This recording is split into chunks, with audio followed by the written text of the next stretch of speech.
শুরু করছি আজকের আরেকটি উপন্যাস, আমৃত্য ভালোবাসি তোকে। লিখেছেন সালমা চৌধুরী। 7 বছর পর বাড়ি ফিরছে খান বংশের বড় ছেলে সাজাদুল খান আবির। বাড়ি ফিরছে বললে ভুল হবে, বিদেশ থেকে দেশে ফিরছে আবির। এই 7 বছরে খান বাড়িতে ঘটে গেছে অনেক ঘটনা, যার সাথে সশরীরে যুক্ত নেই আবির, তবে আত্মিকভাবে প্রতিটা ঘটনায় জড়িয়ে আছে সে। আবিরের বাবা চাচা 3 জন। আবিরের বাবা সবার বড়, নাম আলী আহমদ খান। তানভীরের বাবা মেজ, নাম মোজাম্মেল খান। ছোট চাচুর নাম ইকবাল খান। আবির তার বাবা মায়ের একমাত্র ছেলে। মেজ চাচা মানে মোজাম্মেল খান এক ছেলে এক মেয়ে। ছেলের নাম তানভীর খান, মেয়ের নাম মাহাবিবা খান মেঘ। ছোট চাচার এক মেয়ে এক ছেলে, মিম আর আদি। এখনও তারা এলাকার যৌথ পরিবারগুলোর মধ্যে শ্রেষ্ঠ। বাড়ির সকলের প্রাণ যেন এক সুতোয় বাঁধা। 5 ভাই বোনের মধ্যে আবির সকলের চোখের মণি। আবিরের জন্মের পর তার বাবা মা দ্বিতীয় সন্তান নেওয়ার চিন্তাও করে নাই। এইচএসসি পর্যন্ত সে বাড়িতেই ছিল, সবার নয়নের মণি। আবিরের চাঞ্চল্যক মেতে থাকতো খানবাড়ি। আচমকা যেন পরিবেশটা পাল্টে গিয়েছিল। 18 বছর বয়সে আবিরের হঠাৎ করে স্কলারশিপে বিদেশে পড়তে যাওয়া। বাড়ির সকলের সাথে শারীরিকভাবে যেমন দূরত্ব বেড়েছিল, তেমনি দূরত্ব বেড়েছিল মানসিকতার। 7 বছর পূর্বে আবিরের সাথে বর্তমান আবিরের আকাশ পাতাল পার্থক্য।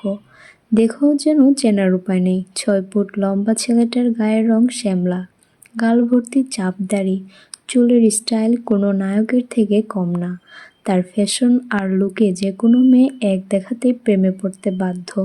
প্লেনে বসে আবির আবুলিয়ার ভেবে যাচ্ছে অতীতের ফেলে আসা স্মৃতিগুলো, সেই চাঞ্চল্যকর মুহূর্তগুলো এখনোই শুধু স্মৃতির পাতায়।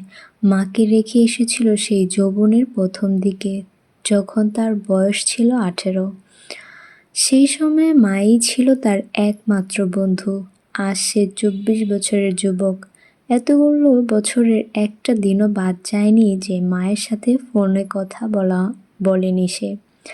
বাড়ির সকলের সাথে মোটামুটি কথা বলার চেষ্টা করেছে। ছোটবেলার স্মৃতিগুলো ভাবতে ভাবতে নিজের দেশে পৌঁছে গিয়েছে আবির।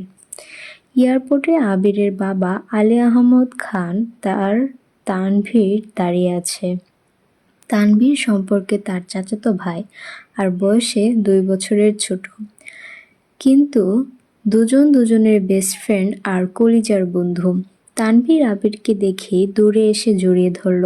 এই 7 বছরে একবারের জন্য ও বাড়ি ফেরেনি, তবে প্রতিনিয়ত কথা হয় আবির তানভীরের। আবির তার আব্বাকে সালাম করে জড়িয়ে ধরে, তারপর বাড়ি ফিরে 3 জন। বাড়িতে যেন হুই হুই ব্যাপার। হবে নাই বা কেন? বাড়ির বড় ছেলে এত বছর পর বাড়ি ফিরছে। রান্নাঘরে বাহারি রকমের রান্নার ধুম পড়েছে মা চাচিদের। হঠাৎ দরজায় আবিরকে দেখে সবার মধ্যে হইচই শুরু হয়ে গেছে। আবিরের আম্মু দৌড়ে এসে জড়িয়ে ধরলেন ছেলেকে।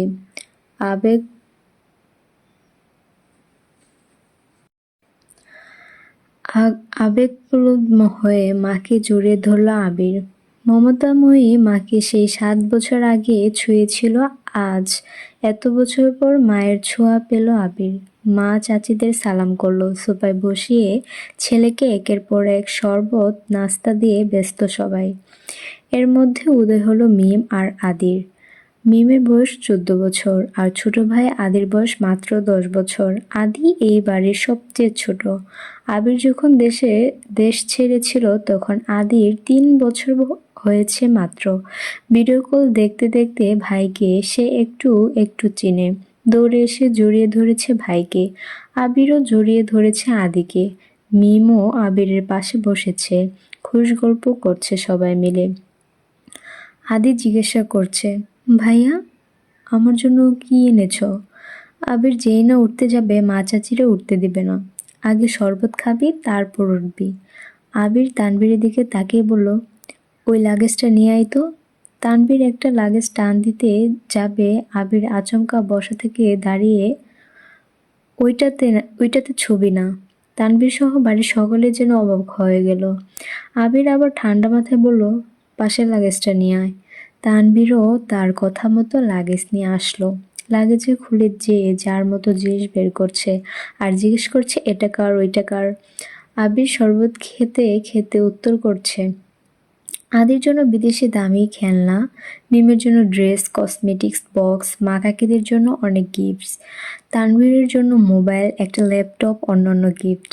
আলাদা আরেকটা ল্যাপটপ আছে। মিম জিজ্ঞাসা করছে, ভাইয়া এই ল্যাপটপটা কি তোমার? আবির উত্তর দেয়, না এটা মেঘের। মেঘের নাম মেঘের মা হালিমা খান জিজ্ঞাসা করলেন, মেঘের ল্যাপটপ কি দরকার বাবা? আবির, ওর তো এইচএসসি পরীক্ষা শেষ, সামনে এডমিশন টেস্ট আছে, অনেক কিছু জানার বা পড়ার দরকার আছে। মোবাইল দেখে পড়ার থেকে ল্যাপটপের সুবিধা হবে, তাই নিয়ে আসলাম। মিম, আমার জন্য নিয়ে আসতে একটা। আবির অবলিয়ায় হেসে উত্তর দেয়, তোর 18 বছর বয়স হলে তো কেউ কিনে দেব, চিন্তা করিস না। মিম খুশিতে গদগদ হয়ে বলে, ধন্যবাদ ভাইয়া। বাড়ির হইচই শুনে ঘর থেকে বের হলেন ছোট চাচা ইকবাল খান। আবির চাচ্চুকে দেখে সালাম করতে যায়, চাচ্চুর বাধা দিয়ে জড়িয়ে ধরেন ভাতিজাকে। ইকবাল খান বাড়ির সকলের দিকে এক পলকে তাকিয়ে নরম স্বরে বলেন, এতদিনে এই বাড়িটা পরিপূর্ণ হলো। ইকবাল খানের জন্য আনা উপহার আবির নিজের হাতেই চাচ্চুকে দিল। বাকিদের জিনিসগুলো একটা একটা করে দিল আবির। মেজো চাচ্চুর নামে মোজাম্মেল খান বাসায় নেই, তাই ওনার জন্য আনা গিফট যত্ন করে রেখে দিল আবির। লাগেজে পড়ে আছে একটা বক্স, যেটা র্যাপিং পেপারে মোড়ানো, আর একটা শপিং ব্যাগ। আদি জিজ্ঞাসা করলো, ভাইয়া ওইটা কার? আবির ল্যাপটপের পাশে বক্স আর শপিং ব্যাগটা রেখে উত্তর করলো, এগুলো মেঘকে দিয়ে দিও, আমি রুমে যাচ্ছি। ইকবাল খান এক পলক সবার দিকে তাকিয়ে জিজ্ঞেস করলেন, মেঘ কোথায়? হালিমা খান উত্তর দিলেন, ও তো কোচিংয়ে গেছে, এতক্ষণে তো চলে আসার কথা। আবির বাকি দুইটা লাগেজ নিয়ে উঠতে যাচ্ছিল, হঠাৎ পিছন থেকে মায়ের দিকে তাকিয়ে প্রশ্ন করলো, আমি কোন রুমে থাকবো? ছেলের এমন প্রশ্নের জন্য মালিহা খান হতভম্ব হয়ে পড়লেন। তৎক্ষণাৎ স্বাভাবিক হয়ে উত্তর করলেন, তোর রুম তোরই আছে, আজ সকালেই পরিষ্কার করা হয়েছে। আবির কোনো কথা না বলে দুই লাগেজ নিয়ে উঠতে গেল। তানভীর এগিয়ে আসে, আমায় দাও, আমি নিয়ে যাচ্ছি। আবির একটা লাগেজ তানভীরের দিকে এগিয়ে দেয়, নিজে আরেকটা লাগেজ সযত্নে নিয়ে সিঁড়ি দিয়ে উঠতে থাকে। ততক্ষণে দরজায় এসে উপস্থিত হয় ওই বাড়ির বড় মেয়ে মাহাদিবা খান মেঘ। মিম মেঘকে দেখে দৌড়ে এসে বলে, আপু আপু, আবির ভাইয়া এসেছে।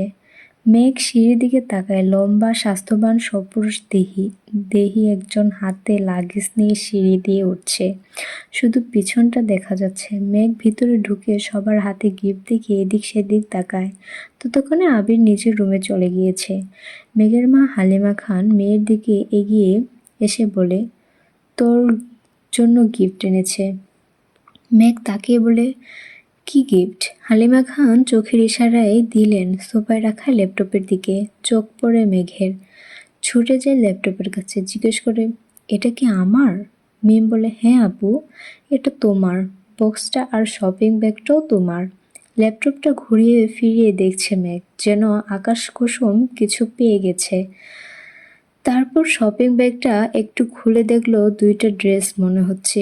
সে ল্যাপটপ আর বক্সগুলো নিয়ে রুমের দিকে চলে যাচ্ছে।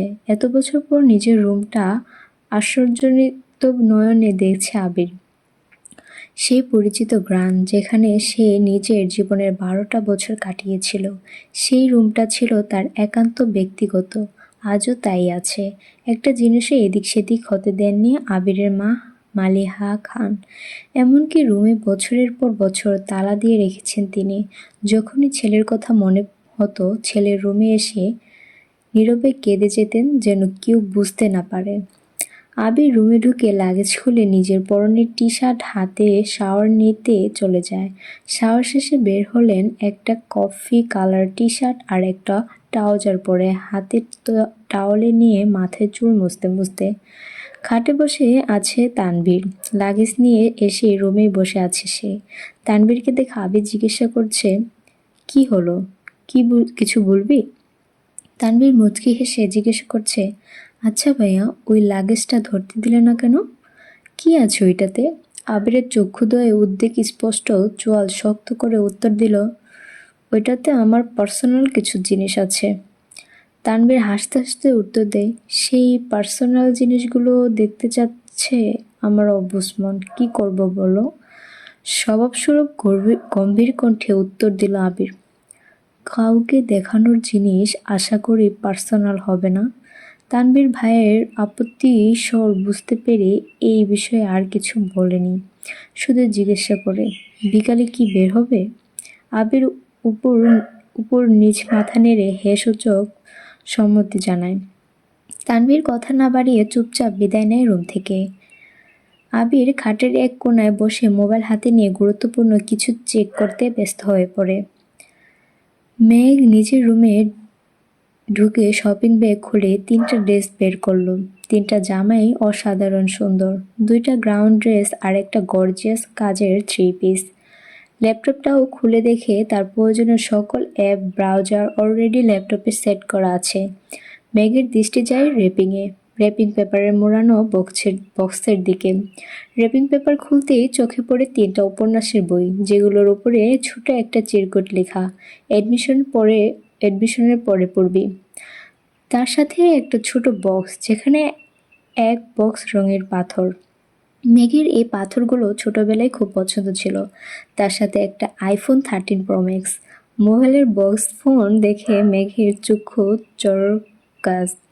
অনেকদিন যাবৎ মনে কোনো সুপ্ত ইচ্ছে ছিল একটা আইফোন কেনার, কিন্তু কাউকে বলার মতো সাহস হয়নি তার।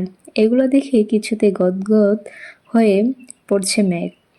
ইন্টার সেকেন্ড ইয়ারে পড়াকালীন মেঘের যখন কলেজ, প্রাইভেট কোচিং বা সব মিলিয়ে ব্যস্ততার দিন কাটছিল, তখন তানভীর তার পুরনো একটা ফোন দিয়েছিল মেঘকে। সিমটাও ছিল তানভীরের। বাসায় মানুষের বাইরে শুধু 3 থেকে 4 জন বান্ধবীর নাম্বার ছিল সেই ফোনে। এমনকি স্যারদেরকেও নাম্বার দিতে নিষেধ করেছিল। তানভীর বারবার এই বোনের ব্যাপার খুব সিরিয়াস। ভাইয়ারা বোনকে শাসন করে ঠিক আছে, কিন্তু তানভীর মেঘকে একটু বেশি শাসন রেখেছে এত বছর। এসএসসি পরীক্ষা চলাকালীন সময়ে তানভীরকে খুব সাহস করে বলেছিল, ভাইয়া পরীক্ষা শেষ করে আমার একটা নতুন ফোন কিনে দিবা। অগ্নিদৃষ্টিতে তাকিয়েছিল তানভীর, যেন মস্ত বড় অন্যায় করে ফেলেছে। তারপর মেঘ নতুন ফোনের আশা পুরোপুরি ছেড়ে দিয়েছিল। আজ সে না চাইতে আইফোন পেয়ে গেছে, ল্যাপটপও পেয়ে গেছে। এজন্য মেঘ না চাইতে ঝলা আর মনে ভাবছে, মনে হয় তানভীর ভাইয়া বলছে ফোন আনতে আর ল্যাপটপ আনতে, না হলে উনি কিভাবে আনবে আমার জন্য ফোন। আজকের ভিডিওটা এই পর্যন্তই। যদি এই উপন্যাসটা ভালো লেগে থাকে তাহলে অবশ্যই কমেন্ট বক্সে জানাবেন, আর আমার চ্যানেলটা সাবস্ক্রাইব করতে ভুলবেন না। ধন্যবাদ।